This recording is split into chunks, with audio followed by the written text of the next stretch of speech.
मैं दिल से हलफ उठाता हूँ मैं खुलूस नीयत से पाकिस्तान का हामी और वफादार रहूँगा।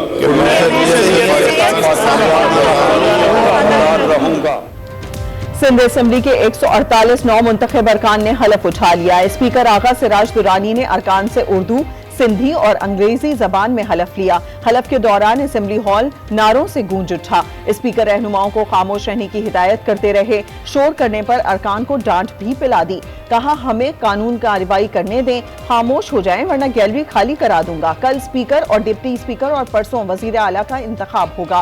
कागजात नामजदगी आज शाम 5 बजे तक जमा कराए जा सकेंगे। 7 बजे तक मंजूर कागजात नामजदगी की फहरिस्त जारी होगी। मुराद अली शाह वजीर आला सिंध और उवैस कादिर शाह स्पीकर सिंध असेंबली के उम्मीदवार नामजद। अक़लियती रुकन एंथनी नवीद पीपल्स पार्टी के डिप्टी स्पीकर के उम्मीदवार होंगे। सिंध असेंबली में सुन्नी इत्तेहाद कौंसिल के 9, GDA 3 और जमात इस्लामी के 1 रुकन ने हलफ नहीं उठाया। सिंध असेंबली में 60 अरकान पहली मरतबा ऐवान का हिस्सा बन गए। कायम अली शाह ने 8वीं बार सिंध असेंबली की रुकनियत का हलफ उठाया। सिंध असेंबली का इजलास कल दिन 11 बजे तक मुलतवी। इलेक्शन में मुबैना धांधली के खिलाफ सिंध असेंबली के बाहर अपोजिशन जमातों का एहतजाज। पुलिस का लाठीचार्ज, खवातीन समेत मुत्तादिद अफराद जेर हिरासत थाने मुंतकिल। कराची के रेड जोन में 1 माह के लिए दफा 144 नाफिज। सिंध असेंबली के एतराफ, सिक्योरिटी के सख्त इकदाम, भारी नफरी तैनात, जगह जगह रुकावटें खड़ी करके शाहराहों को ब्लॉक कर दिया गया। बदतरीन ट्रैफिक जैम, गाड़ियों की कतारें लग गईं। शहरियों को मुश्किलात का सामना। कराची टोल प्लाजा पर JUI कारकुनान का धरना। कायदाबाद पर ठट्टा से आने वाले मुजाहिरीन को रोक दिया गया।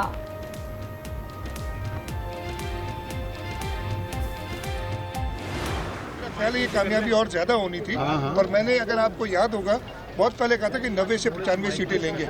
मैं खुद थोड़ा सा शॉर्ट रह गया, आप सबको याद होगा। और मैं एक एक सीट गिन के आपको बताऊंगा कि कैसे हमने ली और कैसे हमारी सीटें कम भी हुई कभी मौका। वो एहतजाज करने करें, सबका हक है। मैं ये उम्मीद करूंगा कि कानून को अपने हाथ में नहीं लेंगे।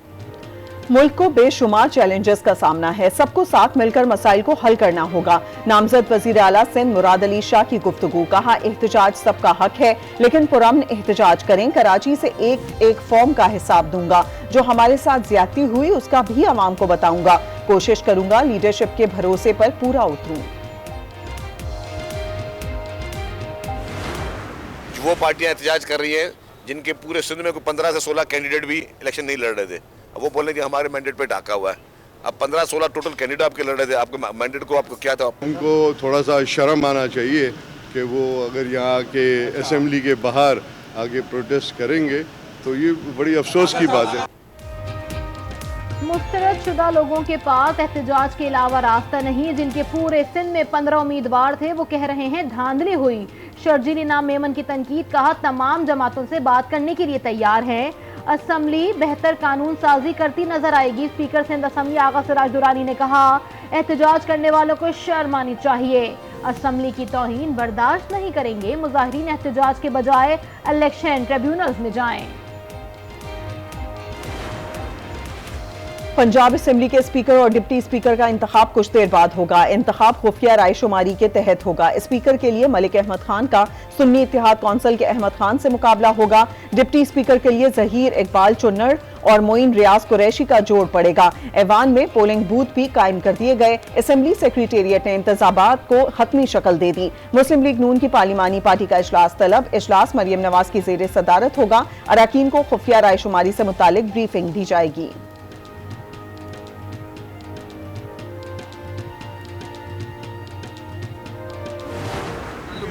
मेरी इसमें कोई शक नहीं है कि उनसे मेरी एक बड़ी अच्छी ताल्लुकदारी है, लेकिन जो भी मामलात कोर्ट ऑफ लॉ के अंदर डिसाइड हुए हैं एंड कोर्ट के ऑर्डर के स्पिरिट में काम होना चाहिए। मियां असलम इकबाल से अच्छे ताल्लुकात हैं लेकिन कानून के मुताबिक काम होना चाहिए। मलिक अहमद खान की मीडिया से गुफ्तगू। कहा, कानूनी मामलात अदालत की रूह के मुताबिक होने चाहिए। स्पीकर हाउस का कस्टोडियन होता है, उसका रवैया वैसा ही होना चाहिए। उज़मा बुखारी बोली, मुस्लिम लीग नून मियां असलम इकबाल का असेंबली में इंतजार कर रही है। जब वो आएंगे उनका इस्तकबाल किया जाएगा। बलूचिस्तान असेंबली का इजलास 28 फरवरी को तलब। इजलास में नौमुंतखब अरकान असेंबली हलफ उठाएंगे। स्पीकर बलूचिस्तान असेंबली जान जमाली इजलास की सदारत करेंगे। सदारती इलेक्शन 9 मार्च को होगा। जराये के मुताबिक इलेक्शन कमीशन ने शेड्यूल तैयार कर लिया, मंजूरी भी दे दी। सदारती इलेक्शन का शेड्यूल जल्द जारी किए जाने का इम्कान। मुस्लिम लीग नून कौमी असेंबली में सबसे बड़ी जमात बन गई। इलेक्शन कमीशन ऑफ पाकिस्तान ने पार्टी पोजीशन जारी कर दी।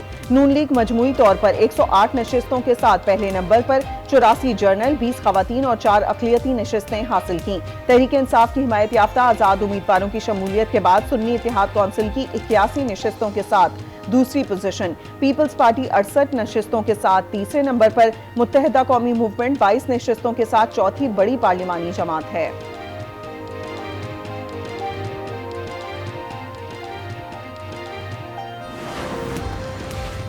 अलीम खान ने लाहौर की सूबाई नशिस्त PP 149 छोड़ दी। इलेक्शन कमीशन को आगाह कर दिया, अलीम खान NA 117 से कौमी असेंबली का हिस्सा होंगे। हम ये तो नहीं कह रहे कि आप फलां जगह पर तहकीकात कराएं और फलां जगह पर ना कराएं। हम कह रहे हैं जहाँ पर भी शिकायत है उसकी प्रॉपर तहकीकात होनी चाहिए और इन टाइम होनी चाहिए। ये नहीं कि आप अपना टेन्योर भी पूरा कर लें और उसके बाद उसका रिजल्ट आए और शायद उसके बाद भी ना। इलेक्शन में धांधली के इल्जामात पर तहकीकात होनी चाहिए। PTI के सेनेटर शहजाद वसीम का मुतालिबा, कहा जिसका जो मैंडेट है उसका एहतराम होना चाहिए। इलेक्शन में पाकिस्तानी अवाम की जीत हुई है। अवाम ने साबित किया कि उनका जमहूरियत पर गैर मुस्तहकम ईमान है। PTI वाले कहते हैं हम बल्ले के बगैर जीत गए और नवाज शरीफ कहता मैं वोटों के बगैर जीत गया। सर जी मैं केस की तारीख पे आया हूँ, कल आना, कल दोबारा तारीख पड़ी है। अपने इलेक्शन के हवाले से क्या कहेंगे? जो आप भी नहीं, मैं हारा हूँ।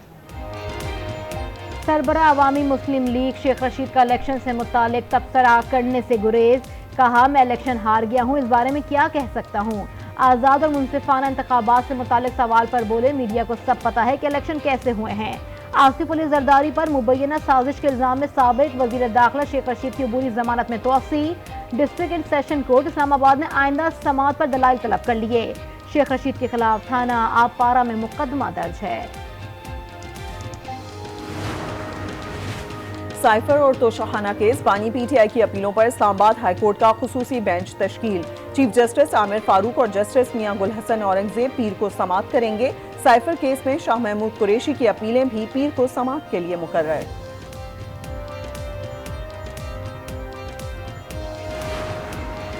पेशावर की 4 एहतसाब अदालतें खत्म, हुकूमत ने एलामिया जारी कर दिया। 8 के बजाय 4 एहतसाब अदालतें काम करेंगी।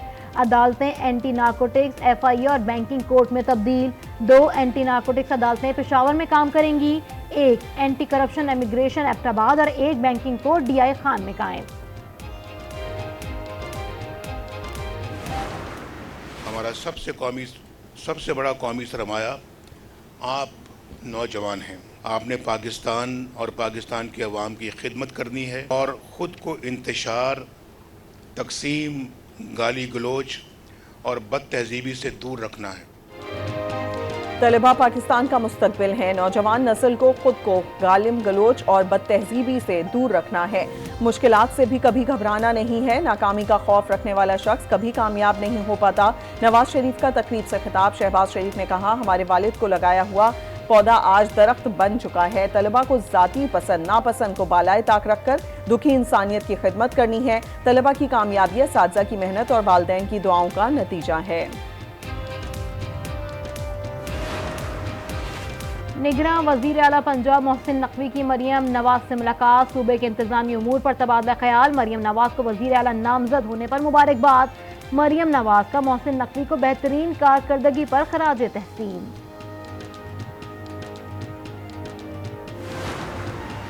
अमीर बालाज टीपू कत्ल केस में अहम पेशरफ्त, हमलावर से मिलने वाला मोबाइल और सिम 1 रोज पहले खरीदी गई।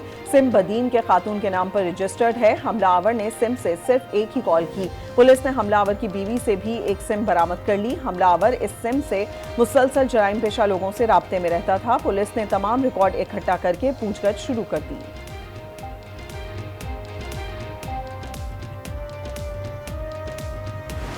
पंजाब के मुख्तलिफ शहरों में बरसात, पत्तों की रेनाला खोर्द में गरज चमक के साथ बारिश, भलवाल और लालिया में बादल बरस पड़े। 26 से 27 फरवरी तक पंजाब के मुख्तलिफ इलाकों में बारिशों की पेशगोई। मरी और गलियात समेत खैबर पख्तूनख्वा में बारिश और बर्फबारी 25 फरवरी से शुरू होने का इम्कान, PDMA का अलर्ट जारी।